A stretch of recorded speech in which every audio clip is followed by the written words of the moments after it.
Viral চাচা আগমন একেবারে কৃষকের দ্বার প্রান্তে, যাকে বলা হয় তিল। তিল কিন্তু একটা সুস্বাদু খাবার, তিল দিয়ে অনেক সুস্বাদু খাবার তৈরি করা যায়।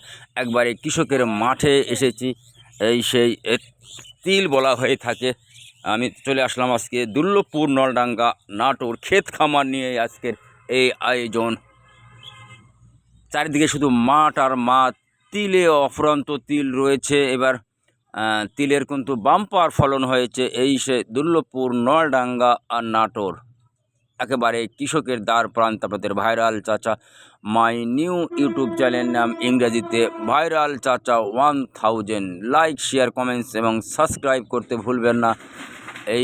এবার চলে আসলাম পাট। এক সময় পাটকে সোনালি আঁশ বলা হতো, বিশ্বের সেরা দামি শাড়ি কিন্তু পাটকে সোনালি আঁশ বলা হয়। একসময় বিশ্বের শ্রেষ্ঠ স্থান অধিকার করেছিলেন এই সোনালি আঁশ।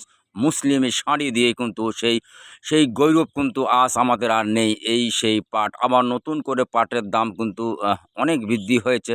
আপনারা এখন পাট চাষ করবেন। পাট কিন্তু বিদেশে গেলে প্রচুর পরিমাণে মুনাফা অর্জন করতে পারে দেশ, তাই দেশের খাতিরে পাট চাষ করুন। আপনাদের সেই ভাইরাল চাচা একের ভিতরে 100, মার্কাটা কিন্তু ভাই হারকিন মার্কা। এই সে ভুট্টা কিন্তু আজকে গমের পরিবর্তে কিন্তু ভুট্টা অনেক স্থান দখল করেছে। ভুট্টা দিয়ে কিন্তু মাছের খাবার উৎপাদন হয়। ভুট্টার দাম কিন্তু অনেক কম, যার কারণে গমের পরিবর্তে কিন্তু এই ভুট্টা ব্যবহার করা হয়ে থাকে। গমের সঙ্গে কিন্তু ভুট্টা মিশ করে এই সুস্বাদু খাবার তৈরি করা হয়ে থাকে। এই ভুট্টা চাষে অনেক কৃষক এখন কিন্তু আগ্রহী হচ্ছে। আগের তুলনায় কিন্তু দাম অনেকটা বেশি, তাই আজকে চলে আসলাম এই ক্ষেত খামার নিয়ে। এই পাফাটা, আমি কিন্তু পাফাটা মানুষ ভাই, গরিব অসহায় মানুষ। এই গরিব অসহায় মানুষের ভিডিওটি আপনারা পর্যাপ্ত পরিমাণে শেয়ার দিবেন। কথা হবে কম আর কাজ হবে বেশি। আজকে কিন্তু সরজমিনে আপনাদের সেই ভাইরাল চাচা ভুট্টা ক্ষেত, পাট ক্ষেত আর তিল ক্ষেত নিয়েই কিন্তু আজকের এই প্রতিবেদন। এই প্রতিবেদনটি আপনারা প্রচুর পরিমাণে লাইক, শেয়ার, কমেন্টস এবং সাবস্ক্রাইব করবেন। হয়তো অন্য আর একদিন দেখা হবে।